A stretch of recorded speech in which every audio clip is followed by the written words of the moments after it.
jacks and timbers, they started back down. Then came that rumble way down in the ground, and as smoke and gas belched out of that mine, everybody knew it was the end of the line for John.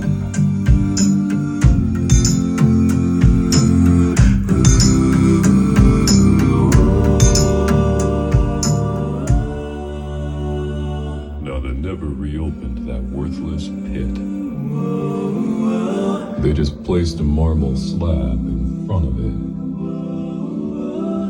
And these few words are written on that stand. At the bottom of this mine lies a big, big man.